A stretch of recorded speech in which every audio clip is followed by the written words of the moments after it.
À bord du dernier grand boutre traditionnel du Bangladesh, Nicolas Hulot, accompagné du navigateur Yves Mar et du paléo-anthropologue Pascal Pic, navigue sur des eaux parmi les plus incontrôlables et capricieuses de la planète.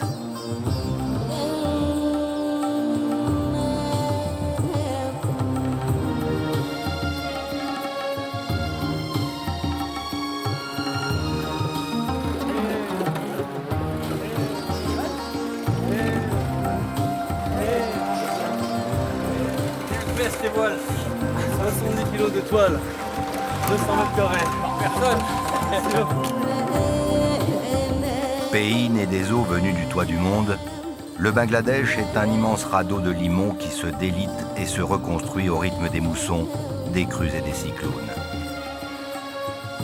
Ce monde précaire, flottant, mouvant comme les sables qui le composent, ne cesse de disparaître et de renaître.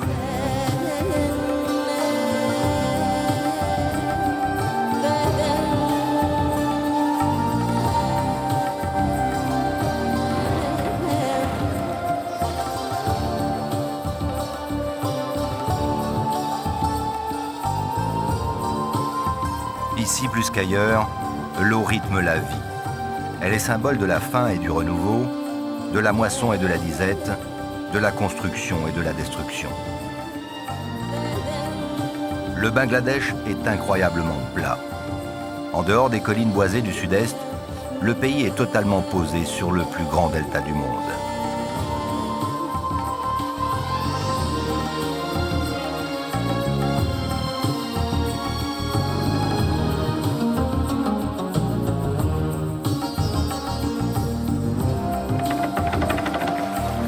Coincé à l'ouest et au nord par l'Inde, par la Birmanie à l'est, jadis surnommé le Bengale doré en raison de la richesse de ses terres, l'Eldorado de l'histoire, dépouillé de ses richesses et ravagé par des désastres naturels à répétition, est aujourd'hui l'un des pays les plus pauvres de la planète. Vu du ciel, il est difficile de savoir où finit la terre et où commence la mer. Il y a une sacrée gueule dans ton bateau. Hein? Là, quand il est sous voile, il est bon. Surtout vu d'extérieur. Ça, c'est des bateaux. Ce type de bateau existe depuis combien de temps dans la région? C'est difficile de savoir, mais on pense depuis 3000 ans, l'époque des Phéniciens, certainement. Ah, c'est pas courant d'être tracté comme ça par des voiles carrées. Et ça a quand même une sacrée allure de savoir qu'on est en train de naviguer sur des eaux où se mêlent deux des fleuves les plus mythiques au monde, le Brahmapoutre et le Gange. Puis je crois que c'est surtout émouvant quand on sait combien ces eaux conditionnent, pour le meilleur et pour le pire, la vie de ceux qu'elles rencontrent. Et surtout, ici, on a malheureusement tous en mémoire les crues dévastatrices qui affectent à répétition le Bangladesh. Bonsoir. Ushuaïa Nature, dans le plus grand et le plus peuplé delta du monde, le delta du Bengale. On commence côté Bangladesh. Ce pays, effectivement, maudit et béni des eaux à la fois. Ces eaux qui sont chargées de limon et de sédiments arrachés depuis des millions d'années à l'Himalaya et qui tantôt fertilisent et nourrissent et puis tantôt submergent et dévastent un peu selon l'humeur des moussons. Et d'ailleurs, il faut dire que le peuple de cette région est sans doute un des peuples au monde qui est le plus en prise directe avec la nature, le plus exposé. D'ailleurs, à telle enseigne que les Bangladeshis, c'est-à-dire les habitants du Bangladesh, ont développé avec la nature des liens très étroits, faits de respect et de crainte mélangées. Tout ça, au passage, relativise un peu l'image d'Épinal dans laquelle quelques esprits romantiques aimeraient cantonner la nature. La nature est capable aussi du pire et du meilleur.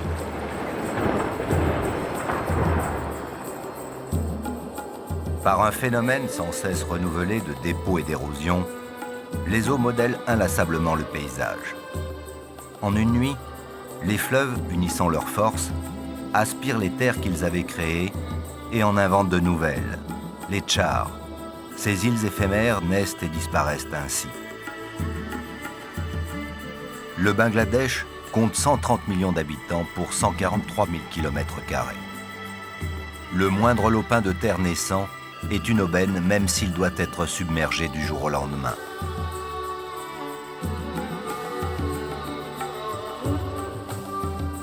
Les Tchars sont les minuscules parties émergées d'un formidable cône de sédiments déposés par les fleuves depuis des millions d'années. En une génération, les Tcharois voient en moyenne leur habitation et leur culture 8 fois engloutis par les eaux. Dans le delta du Gange, la peur n'évite pas le danger. Toujours très encombrées, ces voies navigables, aux cours changeants, agitées de dangereux et violents courants, n'ont jamais pu être cartographiées. De la petite barque à voile au bateau plus ou moins en ruine, une multitude d'embarcations hétéroclites transbordent à longueur de journée le nécessaire à la survie de tout un peuple.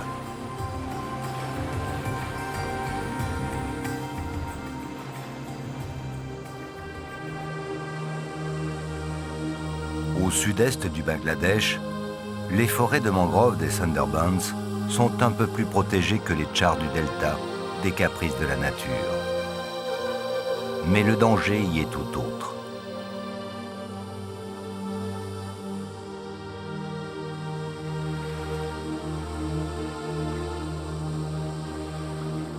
Ce soir, c'est un peu les pas du tigre qui vont guider notre itinéraire, d'abord au Bangladesh, puis ensuite en Inde, qui abrite aujourd'hui la moitié de la population de ce grand félin, ce seigneur qui est encore vénéré, mais malheureusement de plus en plus déshérité. Et en se mettant en situation de rencontrer peut-être le tigre, on se mettra surtout en situation de rencontrer toute la faune indienne qui lui est associée, une faune qui n'a rien à envier en variété à son homologue africaine, peut-être simplement un peu en notoriété. Le Boutre a jeté l'ancre au nord des Sundarbans.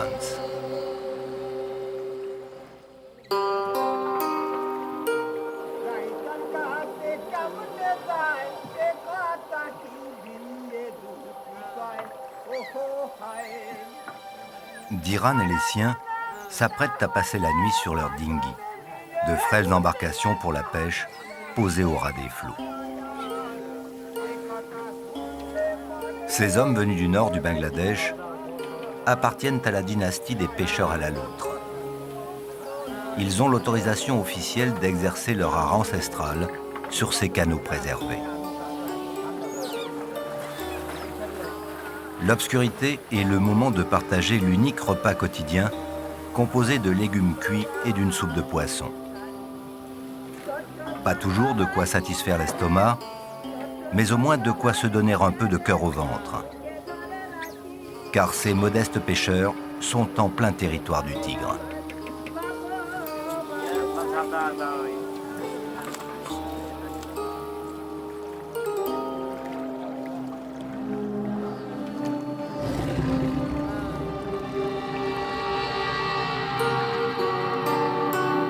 Le seigneur de l'ombre n'est jamais très loin. Discret, méthodique, le tigre des Sundarbans est à la recherche d'une proie.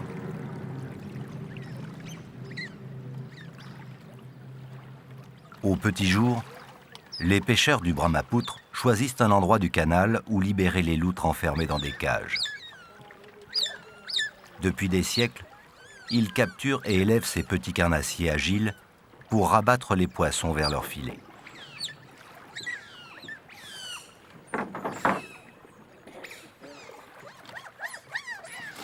Retenus par de longues cordelettes, les animaux adultes sont rapidement mis à l'eau, bientôt suivis par des juvéniles de la même famille. En accompagnant leurs parents, les jeunes loutres apprennent ainsi à chasser dans les eaux saumâtres au profit des hommes. Un corps fuselé, une peau épaisse, un poil luisant et gras empêchant l'eau de pénétrer, des pattes palmées, tout chez cet animal concourt à en faire un excellent nageur. Sa souplesse et la fluidité de ses mouvements lui permettent d'aller déloger le poisson dans l'entrelac des racines de palétuvier.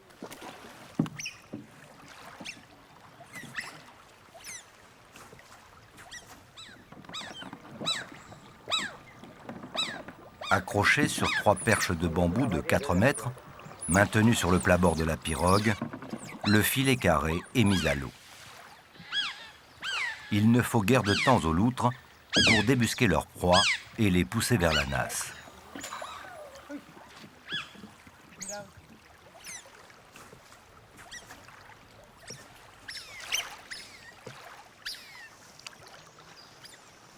Pascal Pic et Nicolas rejoignent Diran et les siens sur les canaux étroits, à portée des griffes du tigre.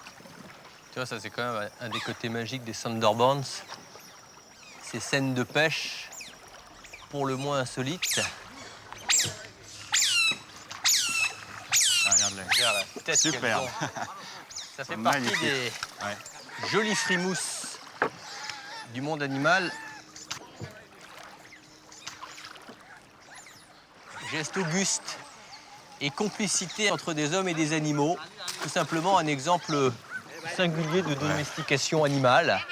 L'utilisation à leur profit de comportements efficaces des animaux. Ces loutres qui appartiennent à chaque famille de pêcheurs et que l'on se transmet de père en fils. Et de temps en temps, pour éviter la dégénérescence ou la consanguinité, on va aller croiser l'une de ces loutres avec celle d'un pêcheur voisin pour aller chercher un peu de sang neuf.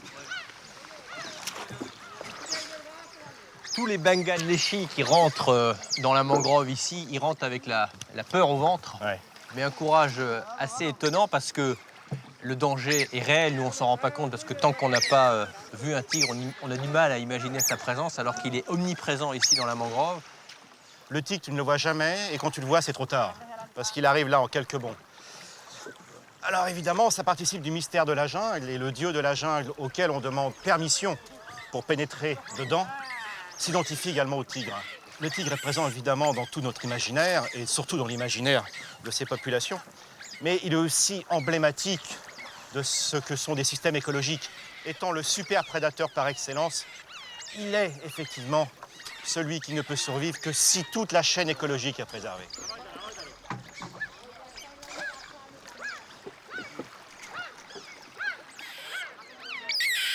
C'est vrai que nous on a du mal à imaginer que ces forêts abritent le plus grand des félins.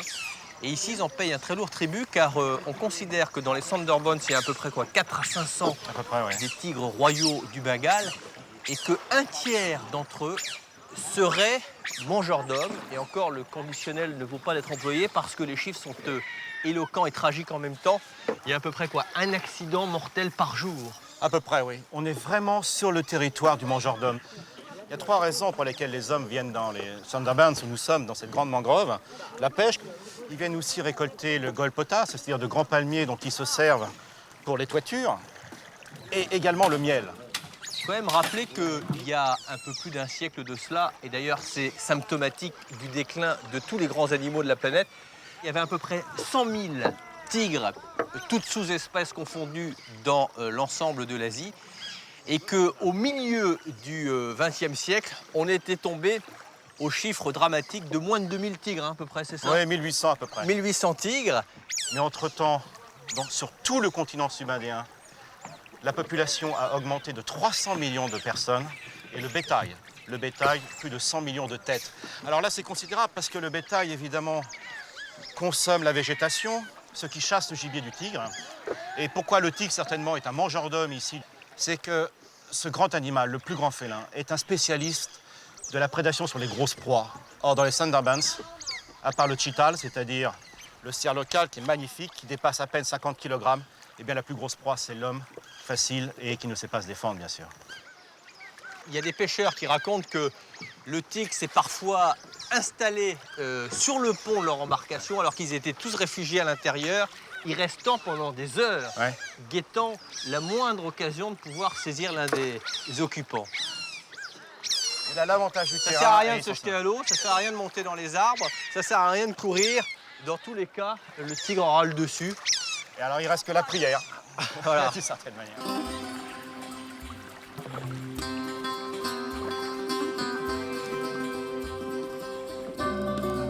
Dans les villages des Thunderbirds, on prie les dieux nombreux de la forêt et surtout le tigre-garou. Au panthéon des innombrables divinités hindoues, le plus grand prédateur terrestre est en bonne place. On dit de Kali, déesse de la mort, qu'elle vous emporte par l'intermédiaire du tigre. Un exemple de la subtilité des croyances entre le visible et l'invisible, entre la vie et la mort. Si les hommes sont maîtres en leur village, la forêt ne leur appartient pas. Pour pénétrer la mangrove, on se doit de prier et de demander clémence au Dieu qui la gouverne. Symbole absolu de la puissance, le tigre hante les imaginaires et déclenche les peurs ancestrales de la nature.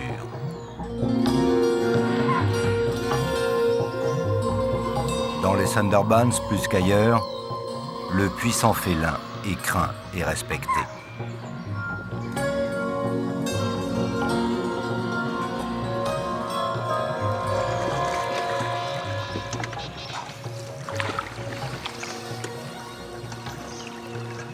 Nicolas, en compagnie de Pascal Pic et du biologiste bangladeshi Khosrow, se dirige vers la bien nommée Pointe du Tigre.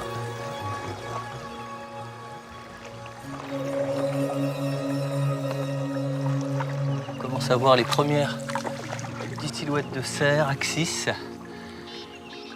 avec leurs robes tachetées qui leur font un peu ressembler à des daims. Voilà.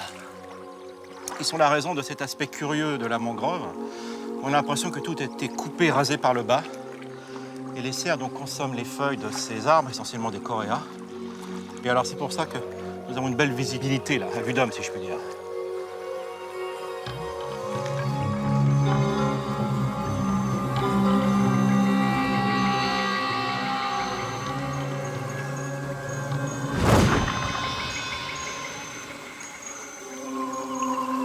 Ça dit pas quand t'es seul là-dedans, pour distinguer ce qui est un bruit suspect d'un bruit anodin. Je te dis pas si c'est un tigre, on va apprendre très vite à courir. Courir en nageant, oui.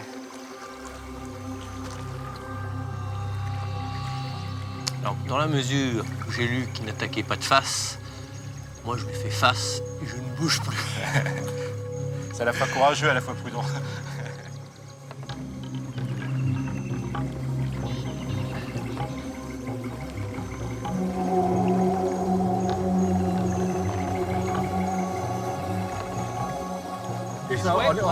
Vous voyez les empreintes de tigre? Là, juste là. Ah ouais. Fresh one. Sont fraîches? Ah oui, toutes fraîches. You mean 1 hour? Vous voulez dire quoi, 1 heure? Ah non, moins que ça. Ça date de la dernière marée. Mais n'ayez pas peur. Le tigre marque son territoire avec des jets d'urine. Il dépose des touffes de poils. Il dépose aussi ses fesses. C'est quoi ces excréments? Et les fesses, ouais, c'est ça. D'accord. Et il y a les marques de griffes. Alors, à part les marques de griffes, tout le reste, évidemment, a des chances de disparaître à chaque marée. Et ça expliquerait en partie l'agressivité de ce tigre. Le territoire de chasse se restreint. Donc là aussi, il y a un bel exemple d'adaptation par rapport à un milieu qui change continuellement. Here on our left, Là, sur la gauche, il y a un petit promontoire au-dessus du niveau de l'eau. sea level. C'est là que les tigres déposent leurs proies et les mangent.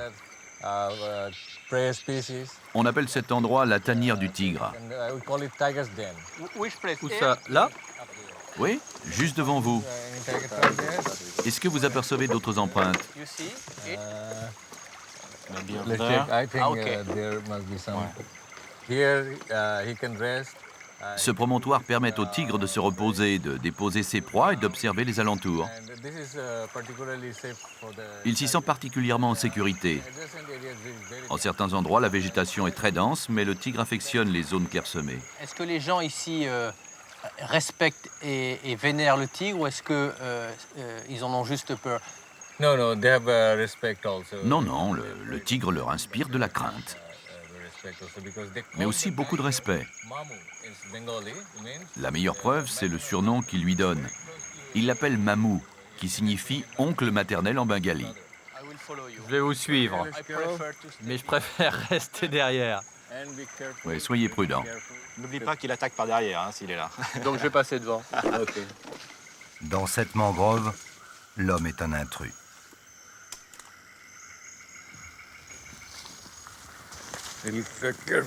Faites attention, il y a des piquants partout. Avant d'approcher l'une des tanières du tigre, Khosrow pousse un cri signalant sa présence. Rien ne sert de se cacher, au contraire.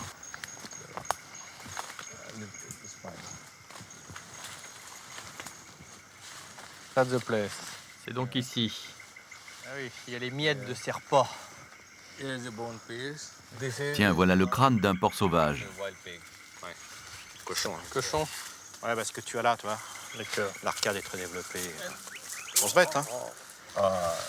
Même un bout d'omoplate, là. Et ça? And you see? Is it, Yeah, ouais. it is tiger. Ce sont des marques laissées par les griffes du tigre. Some saying that the Certains scientifiques affirment que ces traces lui servent à marquer son territoire. Et d'autres pensent qu'il fait ça plutôt pour se nettoyer les griffes. Tiger wants to clean its claw. Mais quelque chose de voir un tigre comme ça. Ouais, ça va Quel être impressionnant. Parce qu'ils font 2,50 m à 3 mètres, quand même, hein. On dit au Bangladesh que le tigre reste le plus souvent invisible. Cela se confirme. L'équipe d'Ushuaïa Nature a quitté les Sundarbans pour remonter quelques-uns des 2900 km du Brahmapoutre jusqu'en Assam, au nord-est de l'Inde. Elle se rend dans le parc national de Kaziranga, une vaste plaine herbeuse régulièrement inondée par le grand fleuve situé au pied de la chaîne himalayenne. Kaziranga est le refuge de nombreux herbivores sauvages, d'oiseaux, de quelques tigres, mais surtout des derniers rhinocéros unicornes. Ce colosse, le plus imposant de son espèce, est en danger de disparaître, victime de braconniers sans scrupules, malgré le travail des gardes forestiers et des patrouilles de surveillance.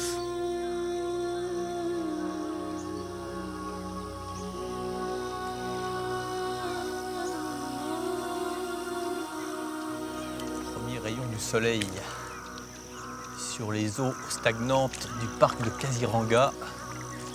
Première silhouette d'un des animaux les plus emblématiques de ce parc, le rhinocéros unicorne de l'Inde et sa cohorte d'oiseaux. Il faut savoir que ce parc de Kaziranga en abrite combien à peu près, Pascal? Il y a plus de 1200 dans ce grand parc qui se situe au nord-est de l'Inde, dans l'état de l'Assam. C'est leur dernier sanctuaire à l'état sauvage. Autrefois, évidemment, le rhinocéros unicorne de l'Inde avait un territoire beaucoup plus répandu et son territoire était sur toute la bordure de la chaîne himalayenne, Népal et Birmanie compris.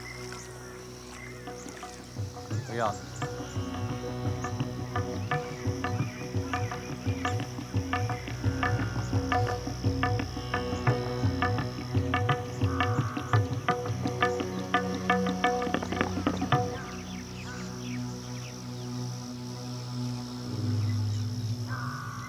Regardez quand même l'allure de ces rhinocéros avec ces bourrelets de peau qui donnent le sentiment que ces animaux sont parés pour les plus grands conflits, comme s'ils s'étaient dotés au fil du temps d'une carapace ou d'une armure. D'ailleurs, ça n'a pas échappé aux scientifiques allemands parce que les scientifiques allemands l'appellent Panzer Rhino, comme si c'était un cuirassé, mais il faut dire qu'il en a l'allure. Et à des époques assez récentes, certains d'entre eux étaient domestiqués ici. Et lors de conflits entre différentes tribus, on fixait sur leur corne un trident et on les mettait à l'avant des troupes pour aller charger celles d'en face. Ça devait avoir non pas un effet bœuf, mais un effet rhino, parce que quand on se fait charger par un tel mastodonte, il y a de quoi partir dans tous les sens. On va s'arrêter là parce que là, pour le coup, c'est de la provocation si on approche plus près. Encore un tout petit peu, mais guère plus, pour essayer de le voir un peu mieux. Je voudrais surtout voir cette blessure qu'il a sur le côté. Voilà. Puis, je vérifie qu'on a toujours un peu d'eau, parce que si on s'échoue, ça c'est la pire des situations. Tu vois, regarde, il a une blessure sur le flanc droit qui peut être soit occasionnée par un tigre, ce qui serait assez rare, mais pourquoi pas, soit tout simplement le résultat de temps en temps de prises de cornes entre les mâles rhinos qui sont assez violentes pour des problèmes soit de territoire, soit tout simplement pour des convoitises un peu difficiles d'une même femelle, soit tout simplement une parade entre un mâle et une femelle, ce à quoi nous avons plusieurs fois assisté.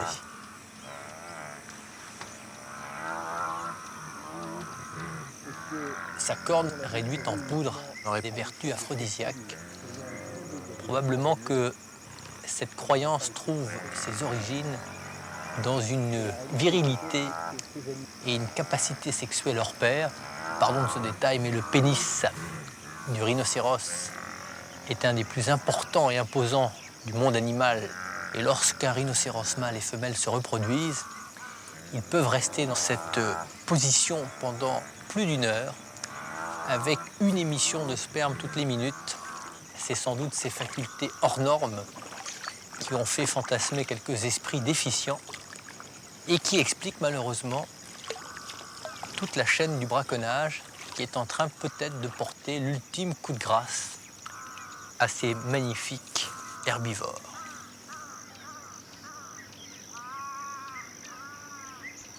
Force est de constater qu'on n'est plus familier avec la faune africaine et pourtant la variété est aussi importante. Et la question qui se pose, c'est de savoir si c'est la faune asiatique qui a originellement alimenté la faune africaine ou inversement, Pascal. Alors il y a de grandes ressemblances effectivement dans la structure de ces communautés écologiques. On a l'impression qu'en voyant ces buffles on en a aussi en Afrique, mais après c'est très différent. Les lions sont africains, les tigres sont asiatiques. Les antilopes sont beaucoup plus diversifiées en Afrique. Ici c'est le domaine des cervidés, donc de ces animaux qui vivent dans les forêts. En ce qui concerne les singes, ils viennent d'Afrique, et les rhinocéros, eux, sont d'origine asiatique. D'ailleurs, le plus grand mammifère terrestre qui n'ait jamais existé sur la Terre s'appelle l'Indricotherium, c'est-à-dire qu'il vient de l'Inde. Il faisait 8 à 10 mètres de hauteur, devait peser plus de 20 tonnes, et c'est un rhinocéros, mais sans cornes, celui-là. Et les origines donc de notre bœuf, à nous, viennent d'ici, de l'Inde, pays de la vache sacrée. Et c'est vers 1 million d'années, un petit peu plus avant, qu'on les voit sortir de ce berceau indien, aller vers l'ouest, envahir tout le bassin méditerranéen. Donc on a en Inde la rencontre de faunes qui viennent à la fois d'Afrique, à la fois d'Asie, qui se sont croisées. Et le plus grand événement dans l'histoire des faunes, c'est l'éléphant justement. L'éléphant sort d'Afrique vers 17 millions d'années. Et c'est un grand événement qui permet à nous de commencer à dater les relations fauniques entre ces deux grands continents.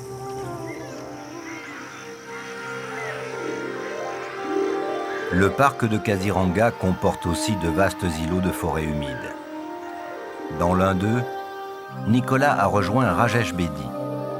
Ce photographe et cinéaste animalier hindou s'emploie depuis des années à décrypter, images à l'appui, le comportement méconnu de certains animaux sauvages. Rajesh est l'une des rares personnes à qui l'on ouvre jour et nuit les grands parcs naturels de l'Inde.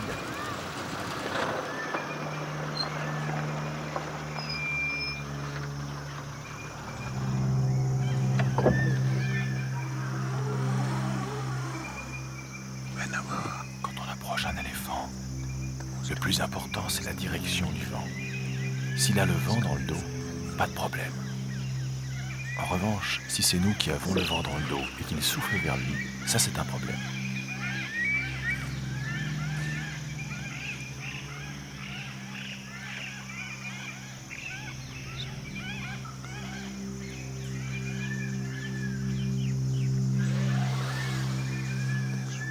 Il y en a un qui a déjà traversé. Il doit y en avoir d'autres derrière.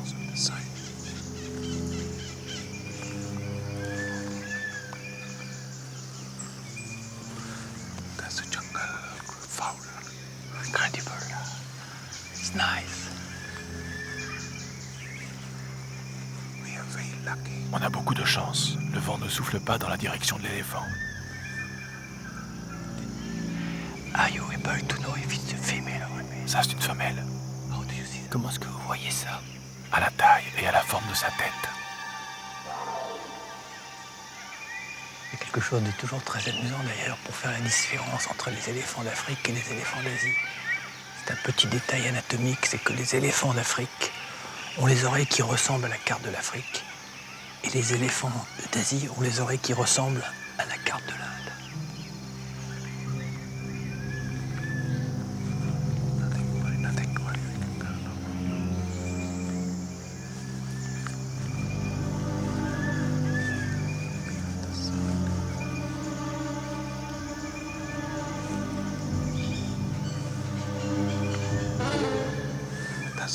En voilà un autre. C'est son bébé.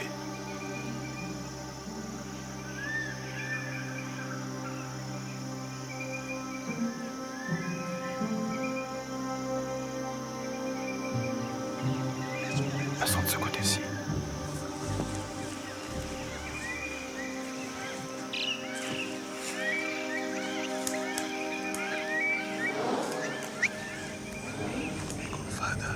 Ils doivent être plus loin, par là. Ok, on y va.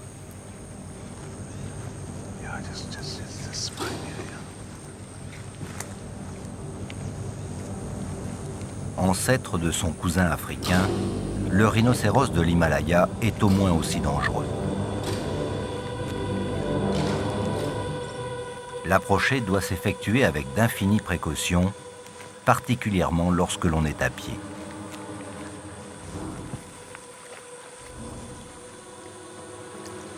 Imprévisible, l'animal peut charger à tout instant. Sa vitesse de pointe dépasse les 40 km/h et ne laisse aucune chance de s'échapper. On est trop près. Reculez, reculez.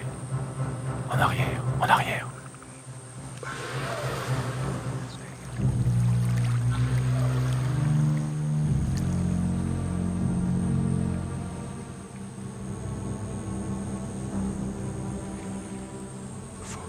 Pour les gens qui aiment la nature, c'est un grand moment, car ils sont devenus tellement rares.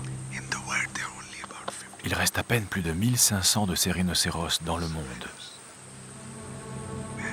Ils sont très rares.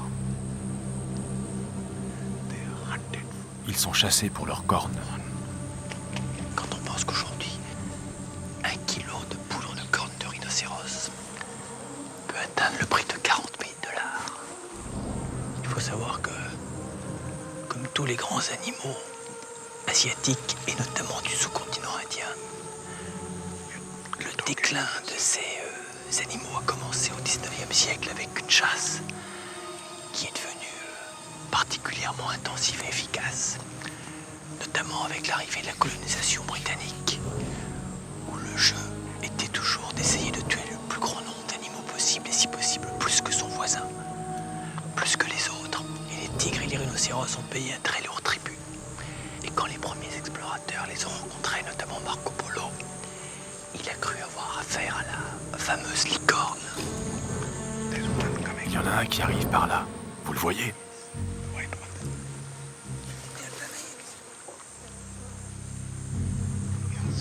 Vous allez voir, dès qu'il va entendre du bruit, il va foncer droit sur nous.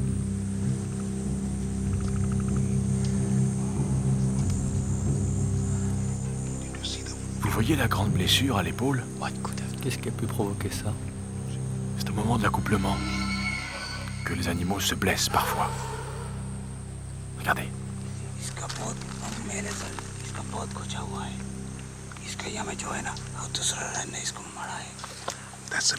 C'est un mâle. Il est blessé, comme je vous le disais. Il dit que cet animal peut être très dangereux.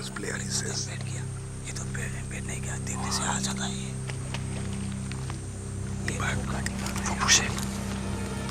Ne restons pas là.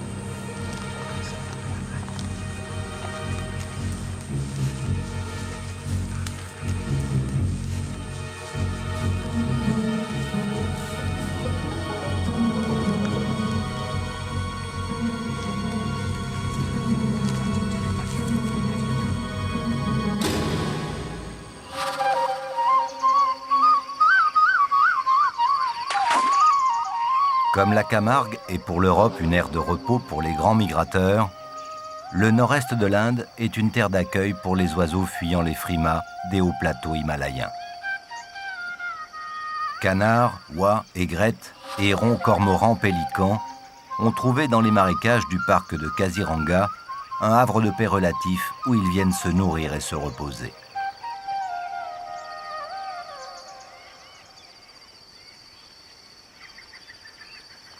Le pélican gris de l'Inde est une espèce particulièrement difficile à approcher.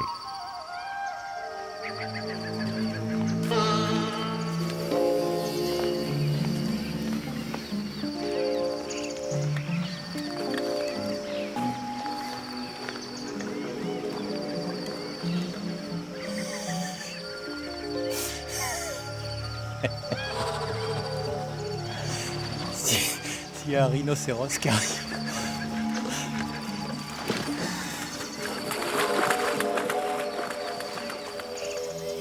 Nicolas utilise un animal en résine équipé d'une mini-caméra et d'un micro pour tenter de se fondre dans la colonie.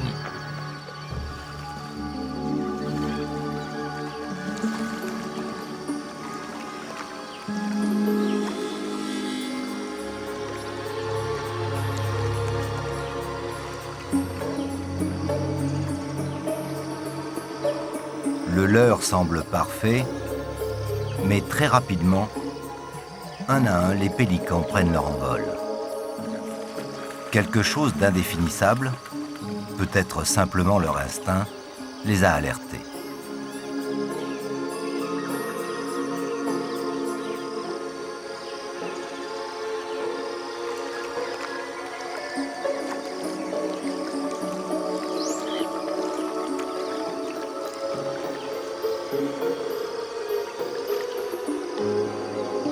Un mâle apparemment dominant accepte de rester. Il gonfle ses plumes et nage vers l'intrus. Seule explication à ce comportement, Nicolas est considéré comme une femelle attirante, ou pire, comme un mâle concurrent.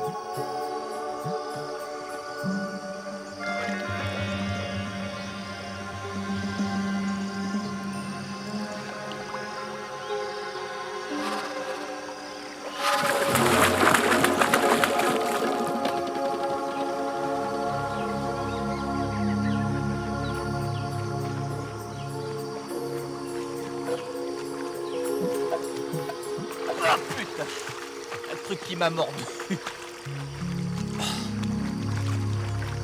Un poisson qui m'est passé le long du corps, moi. C'est bien. Formidable. Ça paraissait une bonne approche. Je pense qu'on peut encore un peu la perfectionner. J'étais obligé de traverser tout le lac. Les pélicans ne m'ont pas vu, mais je pense qu'ils étaient quand même assez méfiants. Un seul s'est vraiment approché, par curiosité. Il est tombé amoureux de moi. Oui, c'est ça. Il était peut-être trop blanc. La prochaine fois, on le fera un peu plus jeune. Ou alors vous pourriez vous couvrir la tête pour être totalement invisible.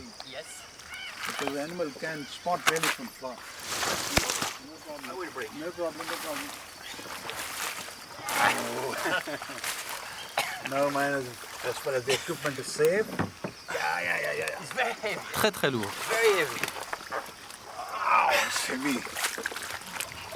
Just 1 second. Yeah. Okay. Yeah, that's fine. Okay, thank you.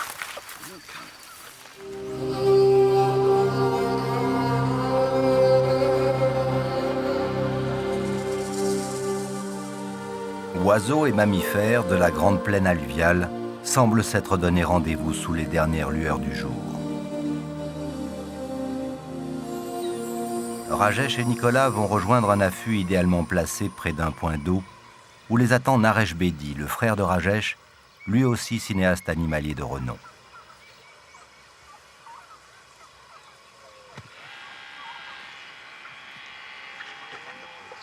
C'est un bon poste d'observation à hauteur le soir. Jolies empreintes.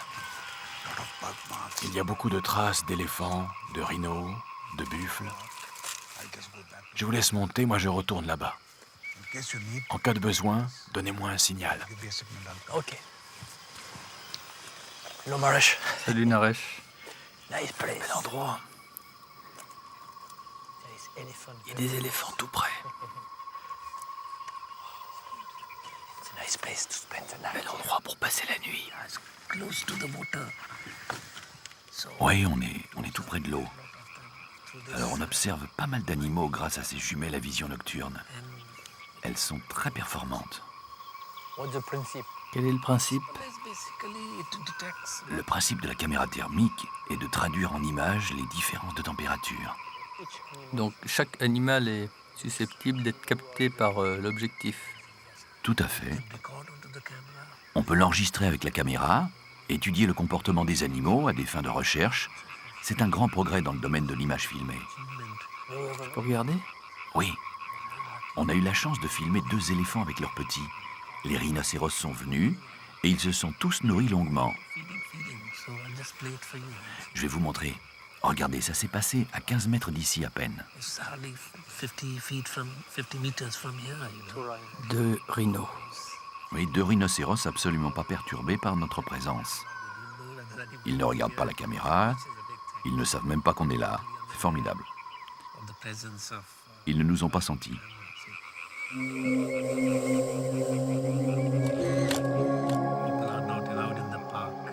Les gens ne sont pas admis dans ce secteur, mais le directeur a bien voulu nous autoriser à filmer. Pour le département des forêts, ça peut être un outil très utile pour étudier les déplacements des animaux qui quittent le parc et approchent les villages. Ainsi, on pourra mieux les surveiller dans leurs allées et venues. On dirait comme une peinture.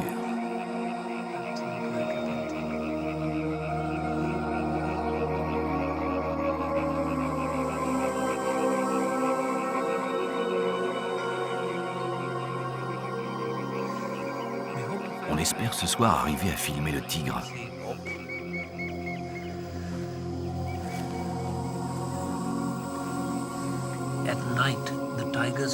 De nuit, les tigres se déplacent en empruntant les pistes principales.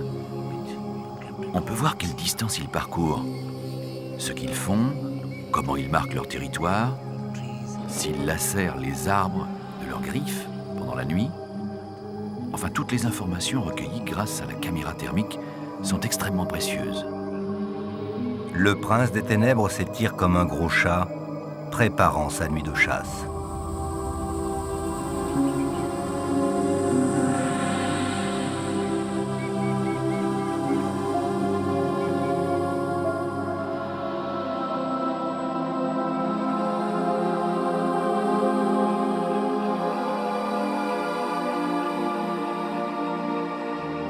À la différence de luminosité entre le haut et le bas du corps de ces éléphants, la caméra thermique révèle qu'ils viennent de prendre leur bain. Comme leurs cousins africains, les éléphants d'Asie vivent en clans familiaux. Mais ici, en Orient, à l'instar du tigre, du cobra et d'un bestiaire innombrable, le pachyderme est une divinité.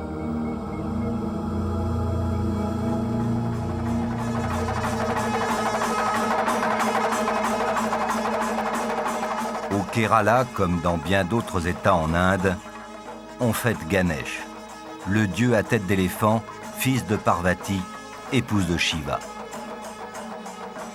Il est l'un des plus importants du panthéisme hindou, celui qui écarte tous les obstacles de la vie et donne la prospérité. On lui consacre de somptueuses cérémonies religieuses. Chaque année, à Trishur, on le célèbre pour lui demander un nouveau cycle de bonheur. Rarissime, tous les habitants participent, sans distinction de caste. Les cornacs, seuls maîtres et amis de leurs propres bêtes, les ont caparaçonnés d'or, ceints les énormes têtes, les coups et les pattes de pompons, de rubans, de colliers et de multiples clochettes. Sur le dos des éléphants, on a installé des pagodes, des ombrelles, des éventails et les prophètes de la béatitude. Au plus bel animal revient l'honneur de porter l'effigie de la déesse du temple.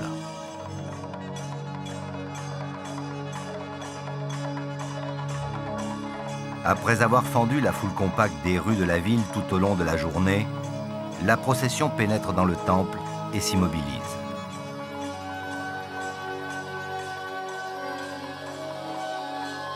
Si l'éléphant est adulé, les autres animaux de la création ne sont pas en reste. L'hindouisme, issu du védisme, religion primitive vieille de 7000 ans, prône le respect du monde animal sous toutes ses formes, au nom de la métempsychose. Humains et animaux sont des représentations distinctes d'une force cosmique régissant le monde. Autour de Brahma, son créateur, Vishnu, son ordonnateur, et Shiva, dieu de la destruction et de l'éternel devenir, une multitude de dieux liés aux bêtes cumulent et combinent leurs influences, multipliant les mythes, les rites et les sectes. 5 siècles avant Jésus-Christ, un texte sacré assurait déjà que les dieux étaient 303 ou 3003. Ce nombre n'a jamais cessé d'augmenter.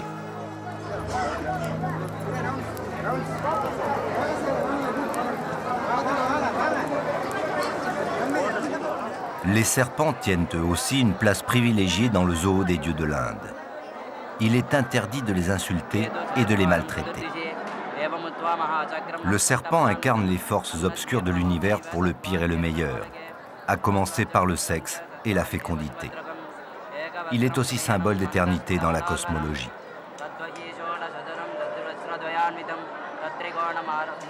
Lorsque les reptiles sont capturés et enfermés pour la bonne cause, ils le sont dans des vivariums 5 étoiles, guettant néanmoins le moindre faux pas de leurs gardiens. Même si l'on impute aux reptiles plus de 15 000 morts par an dans le pays, ils font l'objet de cultes divers.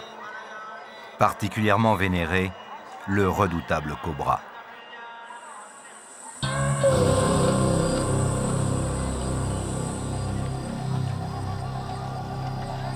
Au sud-est de l'Inde, dans l'état du Tamil Nadu, vivent les Irulas, une ethnie de chasseurs-cueilleurs et de cultivateurs de riz, considérés en Inde comme des intouchables.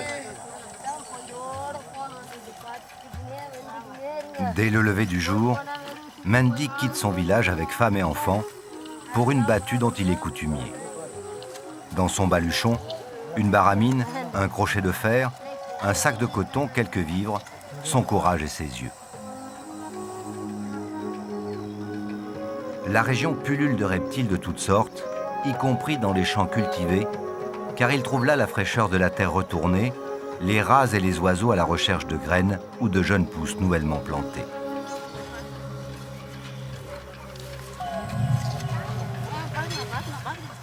Le fils aîné a repéré la mue d'un cobra. Sa cachette ne peut être loin.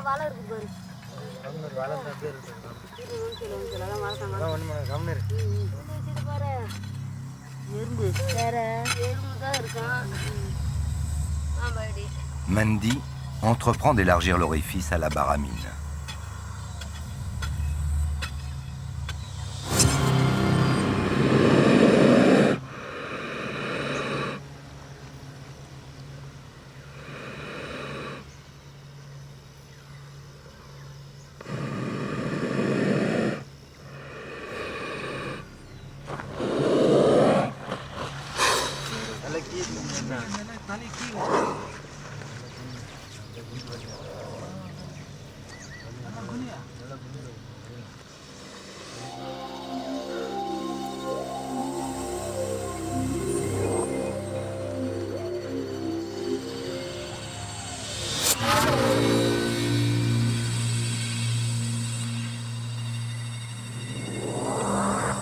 Mandy, d'un geste précis et sûr, plaque la tête du reptile au sol avec son bâton. Saisi derrière la tête, le cobra ne peut plus rien.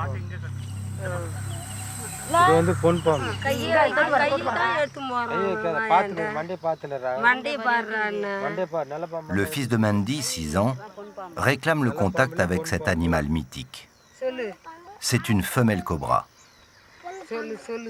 Il apprend de cette manière à dominer sa peur et les gestes qu'il devra faire plus tard pour imiter son père.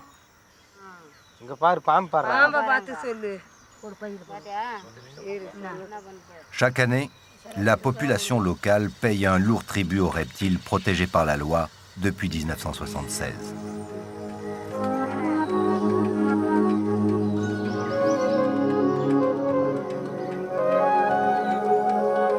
Mendy, la moisson de la journée a été bonne.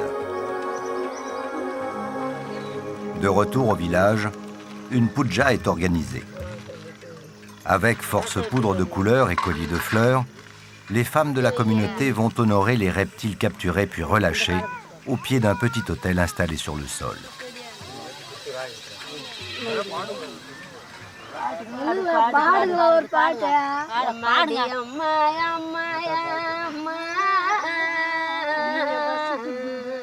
Chaque couleur possède une signification.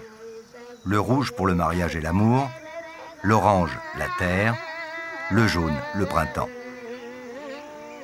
Les reptiles n'apprécient pas toujours cette forme de vénération.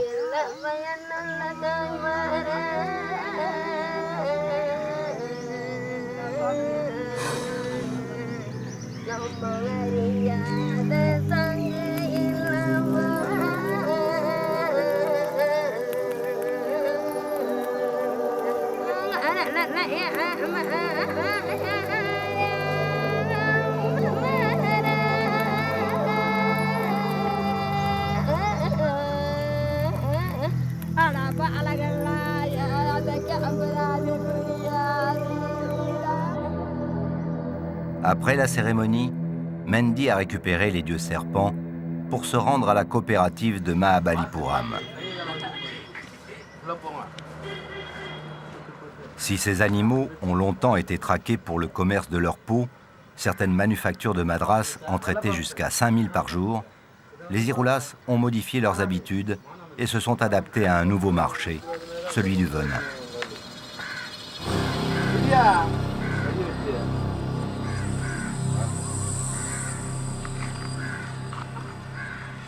En un clin d'œil, le spécialiste jauge le spécimen avant de lui faire cracher son venin à travers la membrane tendue au-dessus d'un petit récipient en verre.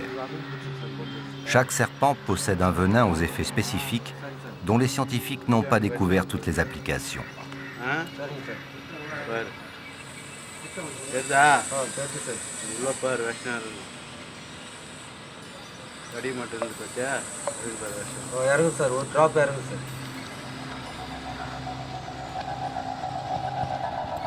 Le précieux liquide sera déshydraté, réduit en paillettes, puis conservé à moins 40 degrés.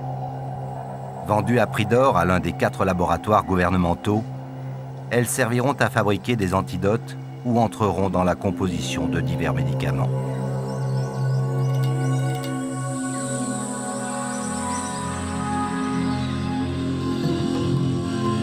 L'équipe d'Ushuaïa Nature n'a pas encore tourné toutes les pages du livre de la jungle. Nicolas Hulot, le photographe animalier François Savigny et leur maout vont tenter d'approcher à dos d'éléphant le plus charismatique des félins, son Altesse le tigre.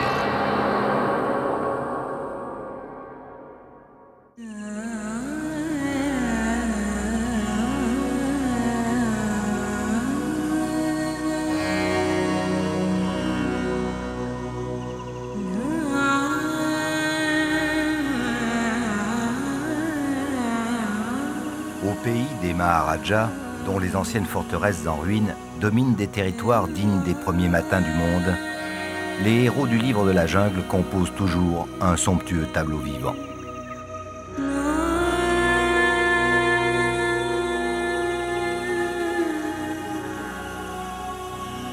Ceraxis, colonie de singes, macaques, langurs, herbivores et grands oiseaux multicolores sédentaires ou de passage, se partagent ces espaces désormais protégés par la loi. Dans les lambeaux de brume délicatement déposés sur la nature par la fraîcheur de la nuit, les phacochères pataugent de concert et pour quelques instants dans les marigots avec le sambar, cerf des marais, hautain et fier. Tous ces animaux sont pourtant en permanence sur le qui-vive, car leur territoire est aussi et surtout celui du tigre.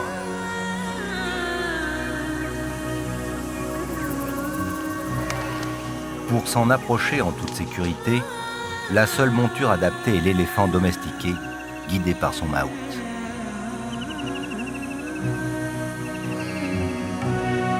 Nicolas Hulot et le photographe français François Savigny, spécialiste des félins, ont pris place dans le palanquin sanglé sur le dos d'un pachyderme.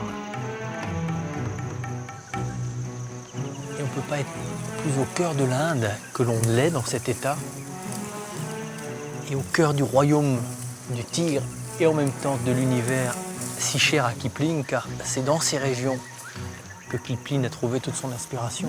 Nous sommes en plein cœur du livre de la jungle.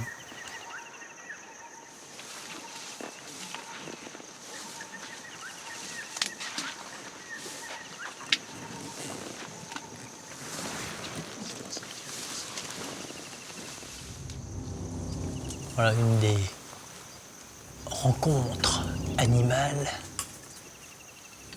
probablement les plus impressionnantes qu'il soit, car définitivement, le tigre est doté d'un charisme unique dans le règne animal. La puissance de cette bête, c'est incroyable. C'est phénoménal. C'est vraiment un félin magnifique.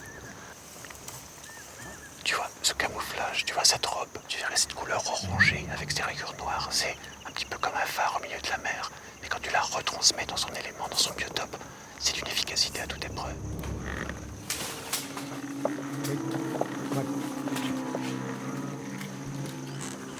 Qui est devant là? Regarde Nicolas.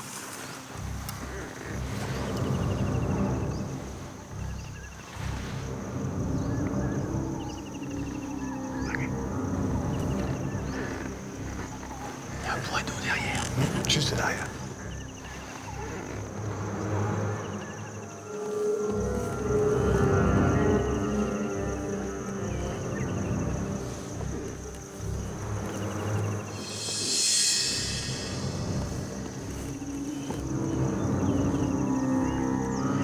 C'est magnifique.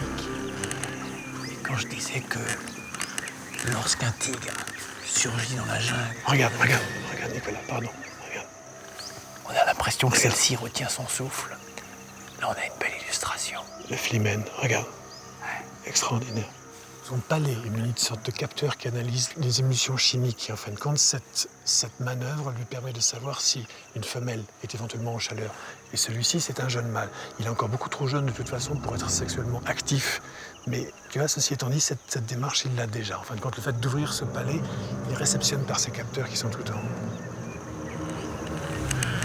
Les tigres, en fait, ne cessent de marquer leur territoire et leur passage par des espèces de cartes de visite chimiques. Et la plupart du temps, quand ils urinent, c'est aussi Tout à fait. pour le marquer. Tout à fait.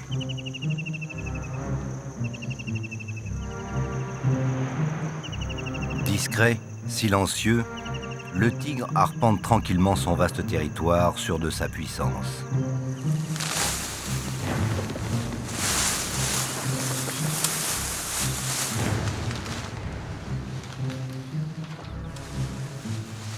Tu vois, est-ce que tu peux imaginer sans un éléphant pouvoir pénétrer une jungle comme ça? C'est pas possible. Check.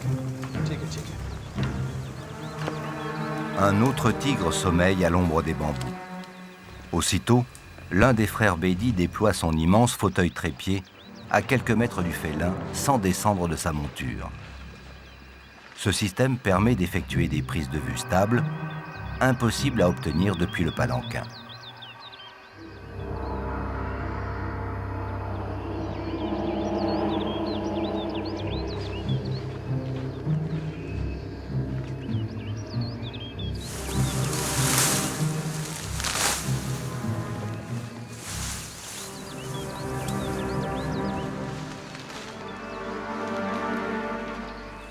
Shere Khan, le seigneur des seigneurs. Nicolas, je te présente Django. Et c'est un jeune tigre, il a à peu près 20 mois. Et il est en train de vivre un moment difficile parce que sa mère s'éloigne de plus en plus d'eux. Il a une sœur qui doit être quelque part cachée dans les bambous. Sa mère s'éloigne de plus en plus d'eux et vient à peu près une fois par semaine les revoir. C'est l'âge où il commence à être sevré. Et ça va être une période très difficile pour eux parce qu'il va falloir qu'ils appliquent toutes les méthodes de chasse que leur mère a dû leur inculquer.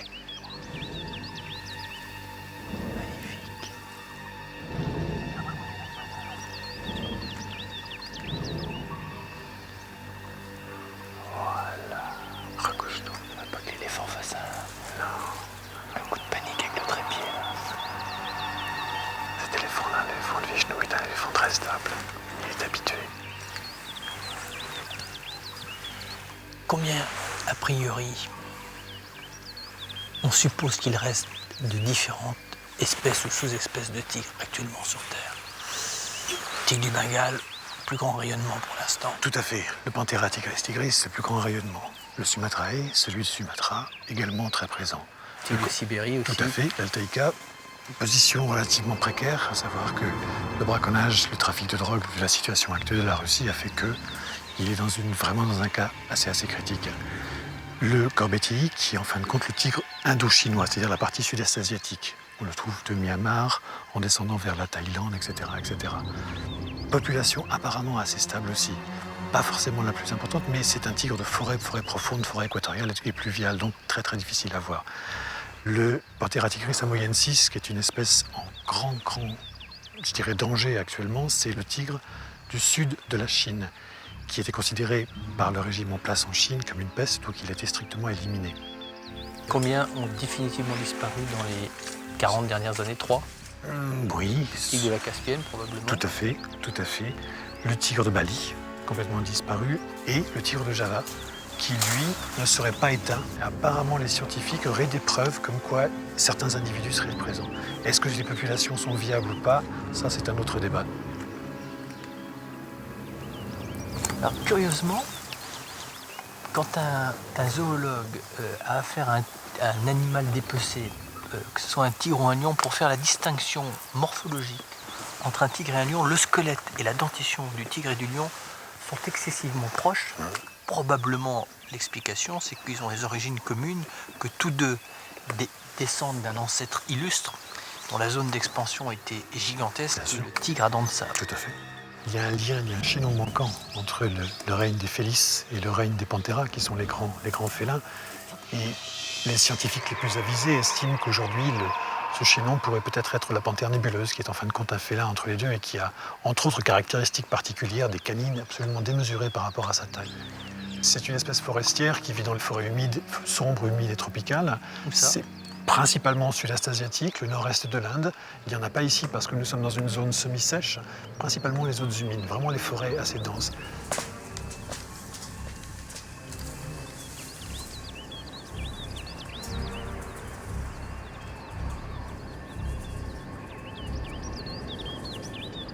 Un grand merci à Madame Indira Gandhi, n'est-ce pas? C'est quoi, c'était en 71, c'est ça?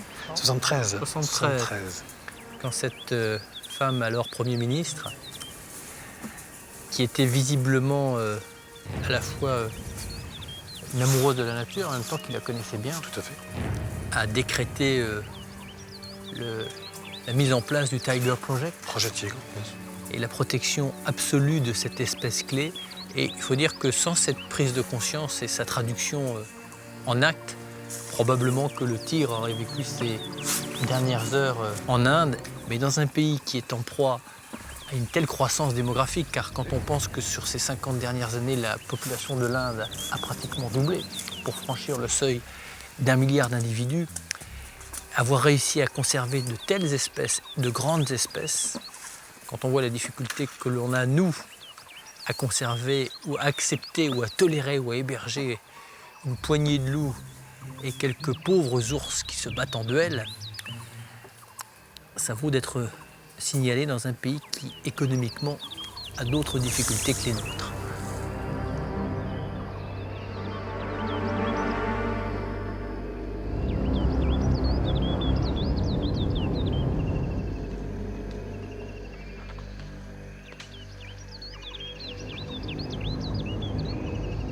Les deux équipages se rendent dans une autre partie de la réserve, située plus en altitude.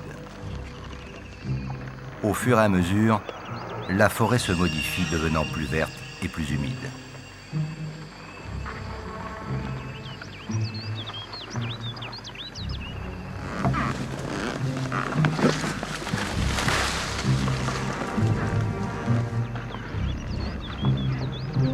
Comme les hommes, les tigres ont des tempéraments et des comportements variant d'un individu à l'autre. Certains se laissent approcher à moins de 5 mètres sans manifester la moindre animosité. D'autres sont nettement moins conciliants et tiennent au respect des distances. tous restent extrêmement dangereux et imprévisibles.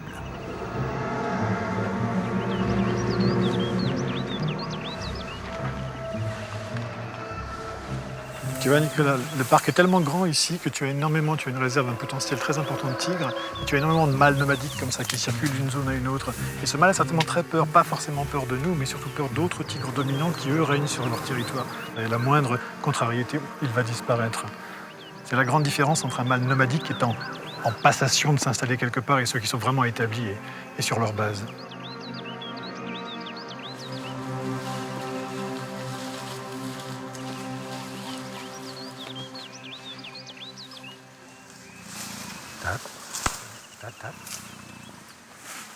Une femelle, un autre derrière et un autre petit. Allez.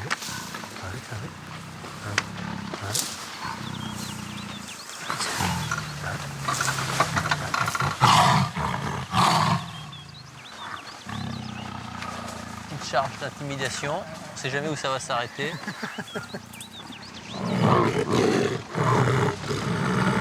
Une jeune femelle, elle a peur. C'est une manifestation d'agressivité, mais elle sait, tu vois, que sa mère est juste derrière pour la protéger. Donc elle est...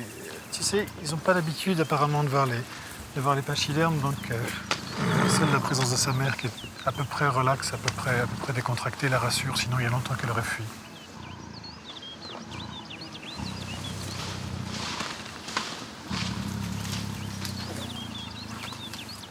Là, sur les éléphants, on fait vraiment les fiers. Mais il faut savoir qu'au sol, les accidents sont nombreux. Un maout a emmené son fils comme ça à l'avant de l'éléphant et celui-ci est tombé dans un mouvement de panique dans les éléphants et malheureusement, il a été happé par le tigre.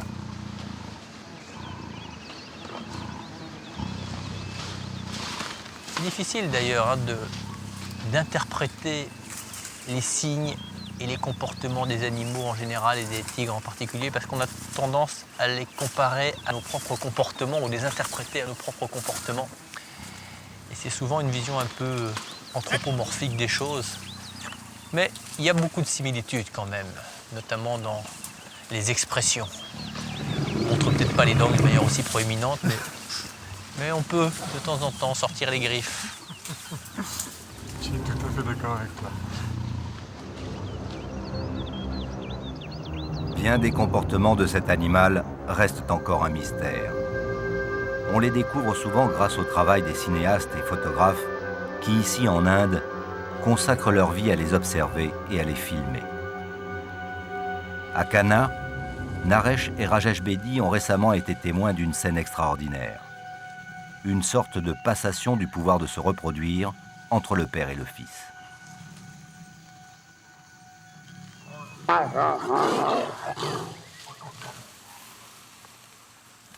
On pensait jusque-là le tigre possessif et exclusif durant la saison des amours. Ces images prouvent le contraire. Après quelques feulements significatifs, le vieux tigre s'est écarté de la femelle, laissant la responsabilité de l'accouplement à son fils.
En d'autres temps, sans doute, le père aurait livré un terrible combat pour chasser l'intrus et conserver ses prérogatives. Peut-être l'instinct lui souffle-t-il que son fils est désormais plus à même de perpétuer l'espèce.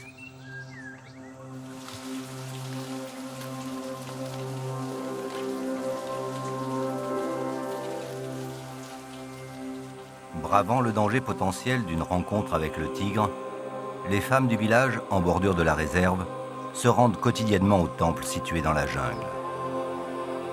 Elles viennent se prosterner devant la grande statue couchée de Vishnu et devant la représentation plus stylisée de Shiva. La religion hindoue n'oublie jamais que la nature est la mère nourricière vers laquelle femmes et hommes retourneront après la mort.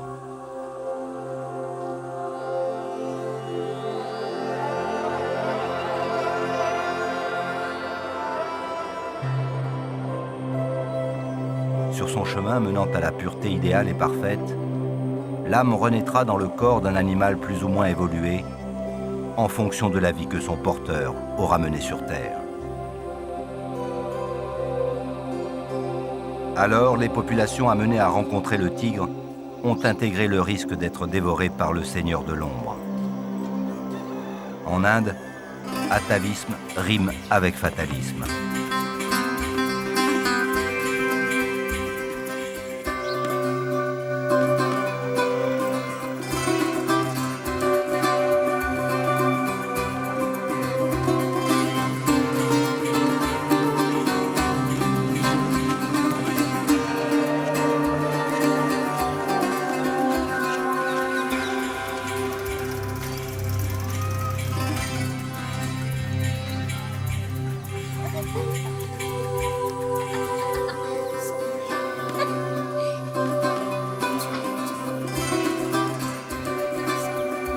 Avant de rejoindre la réserve de Kanha, Nicolas traverse l'un des villages à la périphérie du parc de Bandhavgarh. Stupeur et inquiétude se lisent sur les visages des habitants. Les pachydermes domestiqués sont rarissimes à déambuler dans la rue principale.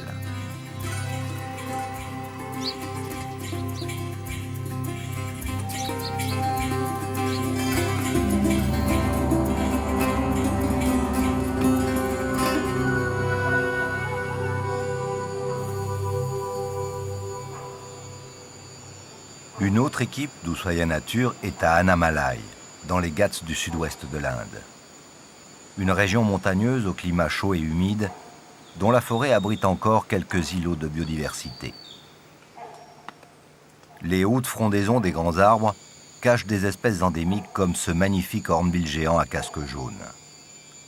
Frugivore insatiable, il met à profit la pleine saison des fruits pour se reproduire.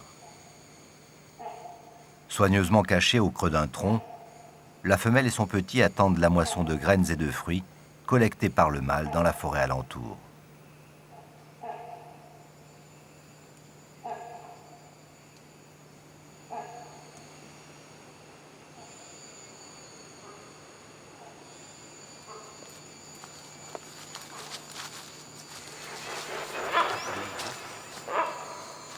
Alphonse Roy est photographe et cinéaste animalier.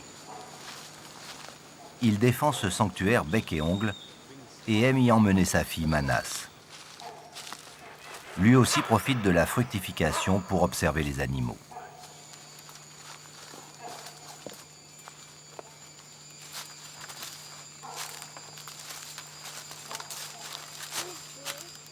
Ça, ce sont des épines. Surtout, ne touche pas.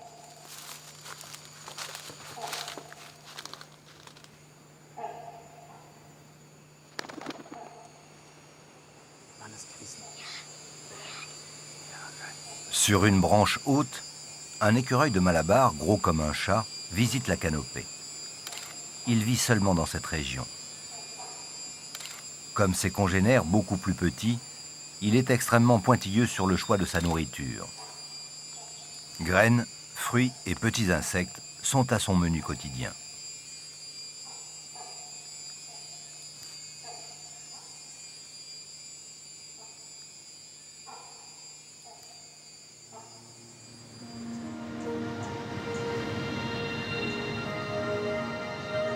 La situation géographique de la réserve d'Annamalai et le régime des moussons génératrices de fortes précipitations auxquelles elle est soumise favorisent la végétation tropicale.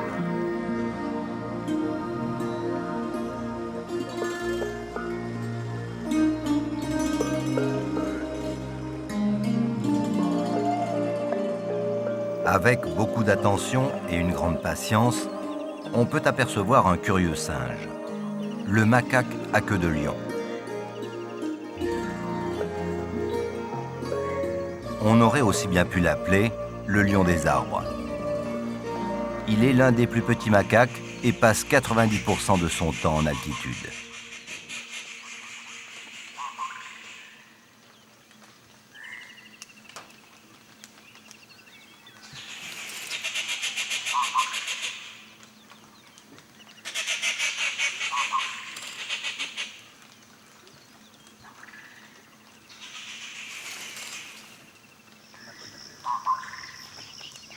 Le macaque à queue de lion est un grand amateur de fruits, et pour cause.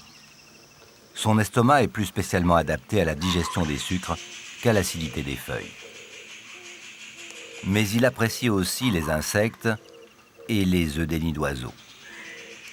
Très communicant, il utilise 17 vocalises différentes pour s'exprimer, plus les gestes et les grimaces.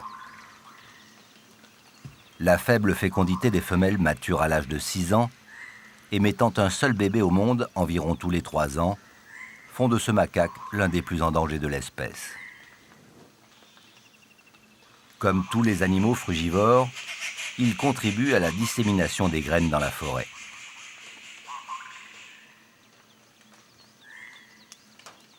Les figues et l'énorme jackfruit, un proche parent du fameux durian à l'odeur difficilement supportable, ont ses faveurs.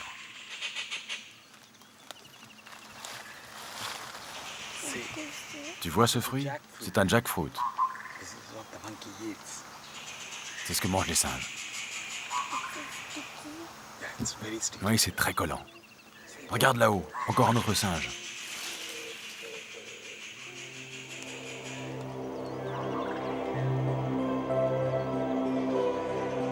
Annamalai abrite aussi des éléphants de forêt, des tigres qui se sont parfaitement adaptés au climat, des panthères, des cerfs tachetés, des sangliers, des civettes et bien d'autres animaux encore.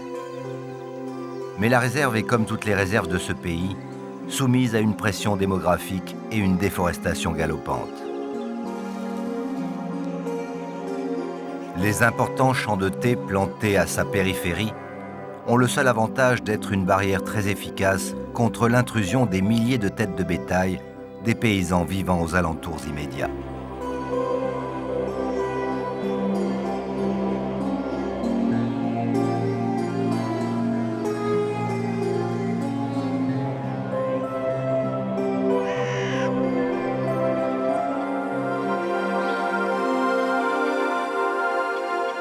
Dans le Madhya Pradesh, le parc national de Kanha, au sud de celui de Bandhavgarh, est sans doute l'un des plus passionnants de l'Inde.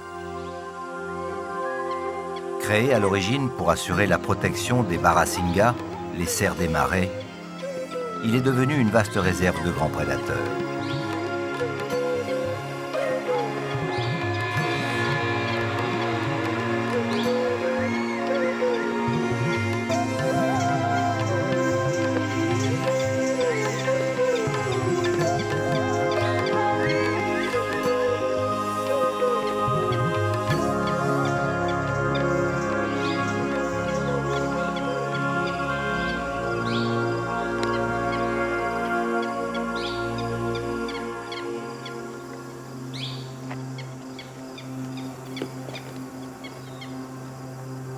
Alors là, on a 2 espèces de cerfs. Il y a les cerfs qu'on appelle les chitals, et puis les fameux cerfs des marais qui sont très rares. Ceux-là sont les plus grands, juste après une autre espèce qui sont les sambars que l'on trouve ici, et encore une autre plus petite qui sont les muntjacs. Et on va essayer de s'approcher derrière les arbres. J'y vais.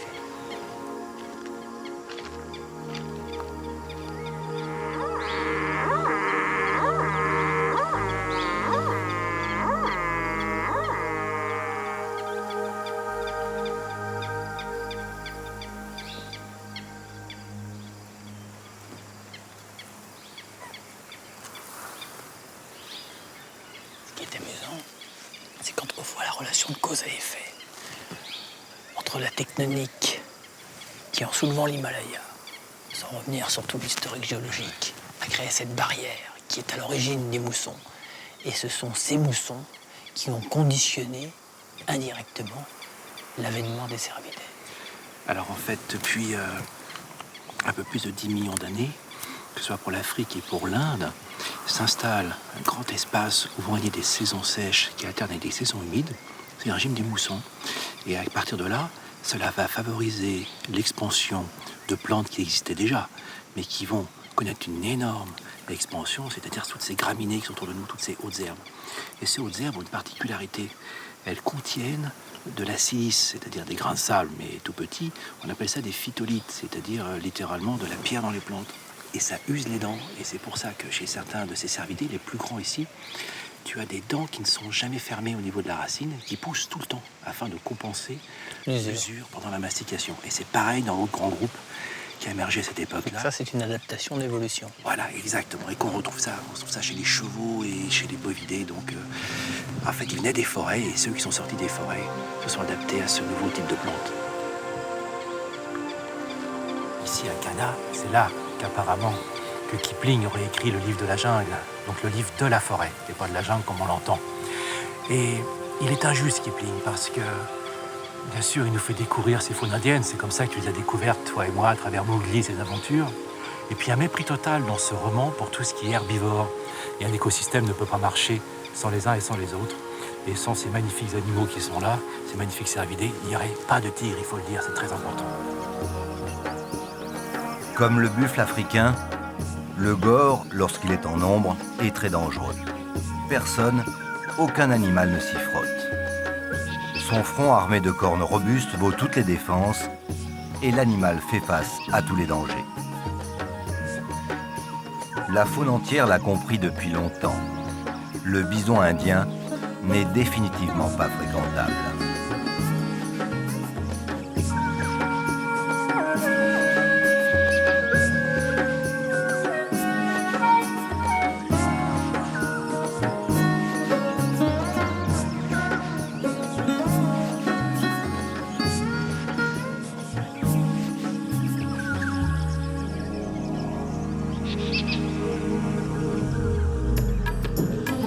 L'ours indien est un autre prédateur de ces forêts, très difficile à surprendre.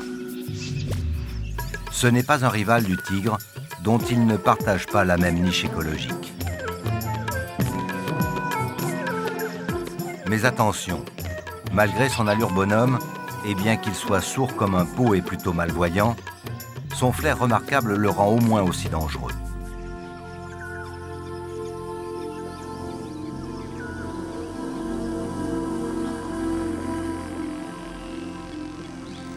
Situé sur la côte ouest, le parc national de Sasangir est une oasis boisée au cœur d'un presque désert. L'Inde est la seule terre au monde abritant encore les deux seigneurs incontestés de la nature, le tigre et le lion.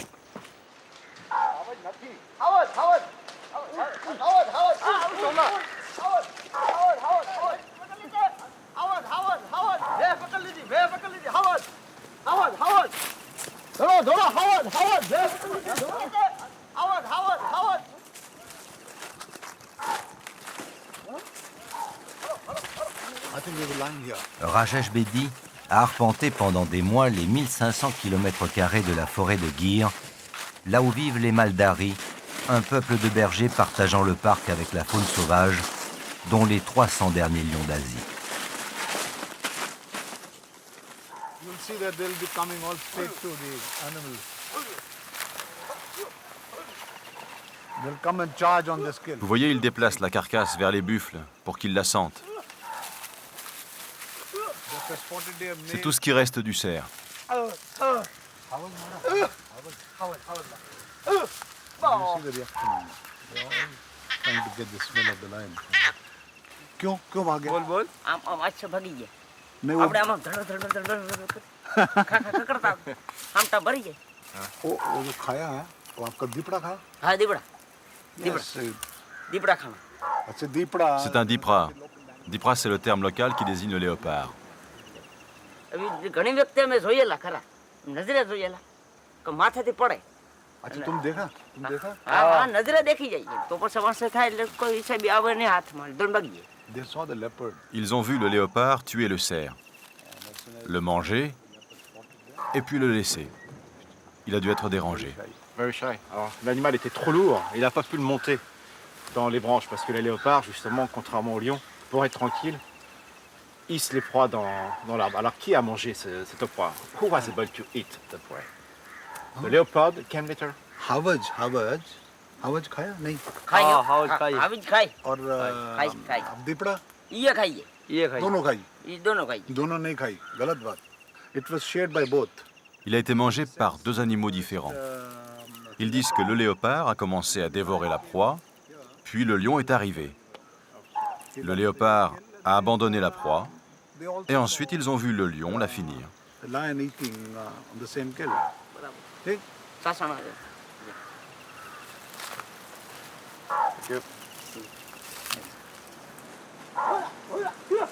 À peine rassurés, les hommes regagnent leur village.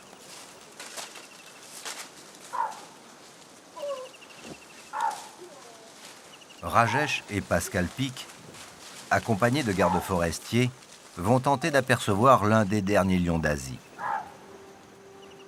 Celui dont les ancêtres, il y a 2 millénaires, combattaient dans les cirques romains.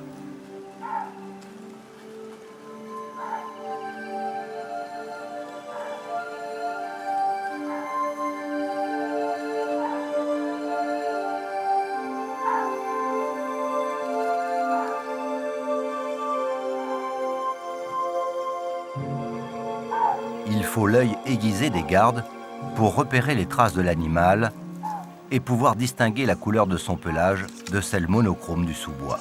Il y a des daims juste derrière. Les daims ne poussent aucun cri d'alarme.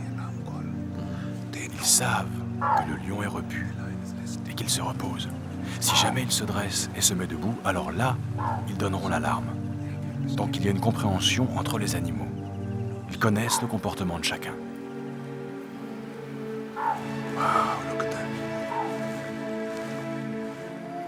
Le lion est le plus sociable de tous les félins. Alors ça ne se voit pas devant nous, mais en général, on a plusieurs femelles qui vivent ensemble. Elles sont toutes parentes, mère, sœur, tante, cousine. Et c'est une vraie nurserie puisque une femelle peut allaiter les petits d'une autre femelle. Et donc les femelles restent ensemble toute leur vie, dans leur territoire, et c'est au mâle de se débrouiller, si je puis dire, pour trouver leur harem et leur territoire plus tard. Alors c'est pour cette raison, si un mâle, parfois deux frères, ont plusieurs femelles, il faut qu'ils empêchent les autres mâles de s'accaparer les femelles. D'où une compétition sexuelle pour des mâles puissants, donc la taille, et puis d'autres atouts qui sont la fourrure, qui sont les grandes canines chez les singes, les bois chez les cervidés ou les couleurs chez les oiseaux. Et en tout cas, le lion, il faut vraiment le souligner, est le plus sociable de tous les félins.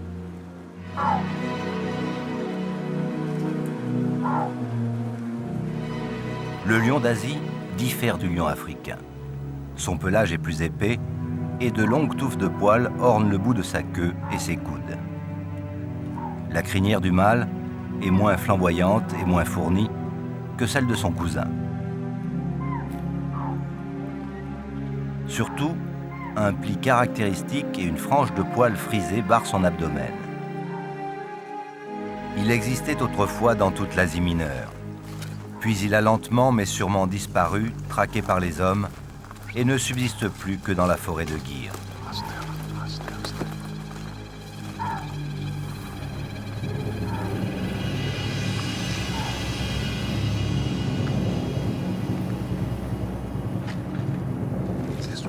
Celui-ci s'appelle la canne.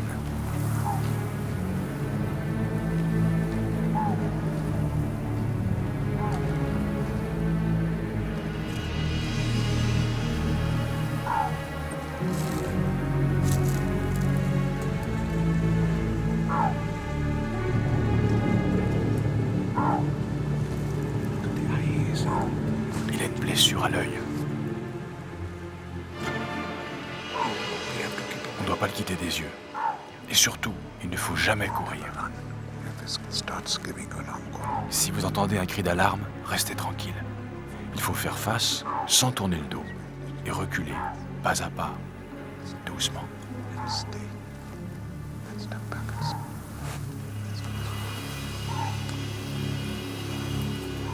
Comme le tigre, ce lion est désormais un roi sans couronne, même si sa préservation dans ce parc est une réalisation remarquable. Maladie ou catastrophe naturelle pourrait en peu de temps faire disparaître à jamais ce dernier carré de lion d'Asie. L'appauvrissement génétique fait déjà son œuvre et l'on voit mal comment l'Inde pourrait à elle seule sauvegarder définitivement cette espèce.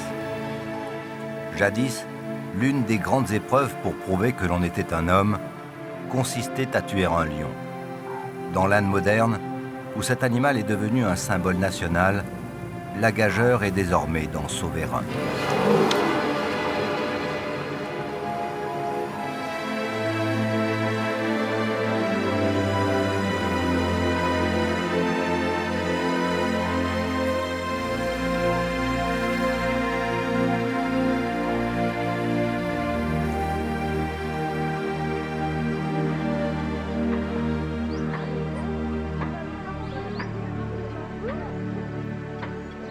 On dit des Maldaris qu'ils sont capables de parler aux lions.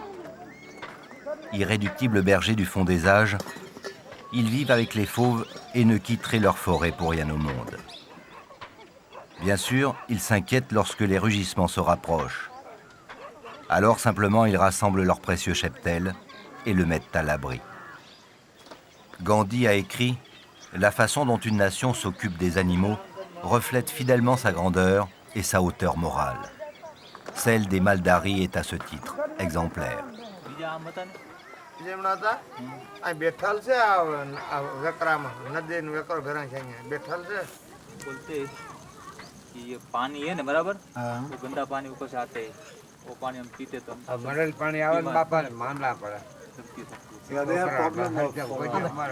Ils ont des problèmes avec l'eau potable.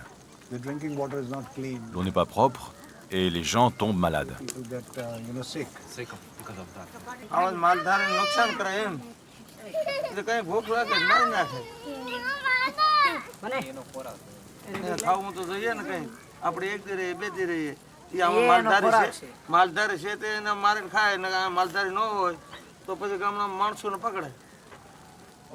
Oh, c'est très intéressant ce que dit cet homme.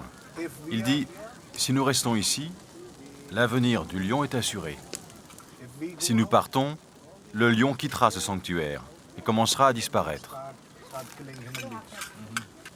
Ils sont heureux de vivre au cœur de cette forêt. Ils n'ont pas peur des lions. Et il dit aussi, les lions dépendent de nous parce qu'ils tuent nos buffles et nos vaches. Mais ça n'a pas d'importance. C'est le jeu, c'est la vie. Le lion prend sa part sur le bétail, sur les vaches et les buffles, mais en contrepartie, c'est un équilibre de vie. Bon, c'est une vieille histoire, il a raison d'insister sur le fait que c'est un équilibre et que seul l'homme croit qu'il n'est plus dans cette communauté et qu'en fait, nous avons de belles preuves que même en élevant du bétail, même en étant auprès de grands prédateurs, c'est tout un équilibre de vie qu'ils maintiennent depuis des générations et auquel ils tiennent, et que le jour où ils partiront, les lions partiront et la forêt sera morte, ainsi que les lions.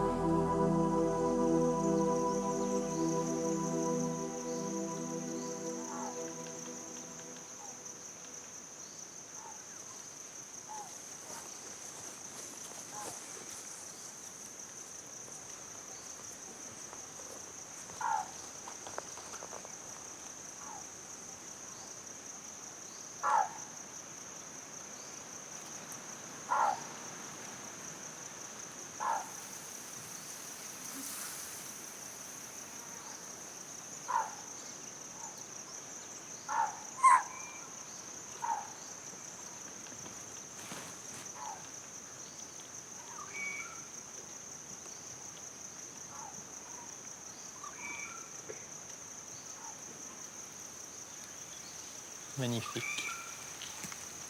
Le petit cri que vous entendez, c'est exactement le même qu'on peut entendre dans la jungle lorsqu'un tigre s'approche soit de ses dents, soit des antennes qui font une guet juste au-dessus, comme celui qu'on voit dans la branche. Je crois que j'ai une préférence définitive pour ces animaux tant ils incarnent la grâce et l'élégance dans cette gigantesque forêt. On a eu la chance ce soir de feuilleter ensemble quelques-unes des plus belles pages de ce fameux grand livre de la jungle.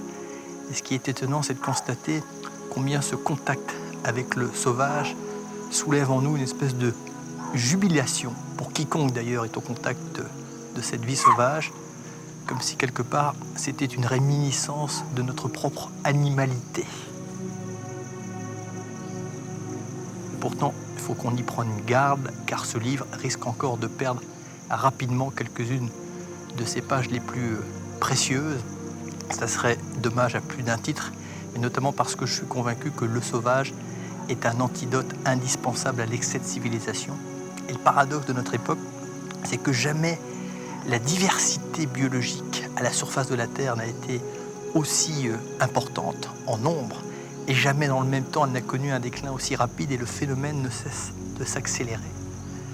Et tout ça n'est plus de l'ordre du fatalisme que de la simple fatalité. Et pourtant, comme l'a écrit le fameux Mahatma Gandhi, qu'on ne peut pas ne pas évoquer avant de quitter l'Inde, il y a assez à la surface de la Terre pour le besoin de chacun, mais pas pour la cupidité de tous. Puissions-nous simplement vivre pour que simplement les autres puissent vivre. Et pour ma part, j'ajouterais, et si enfin culture et nature pouvaient faire cause commune. Bonsoir.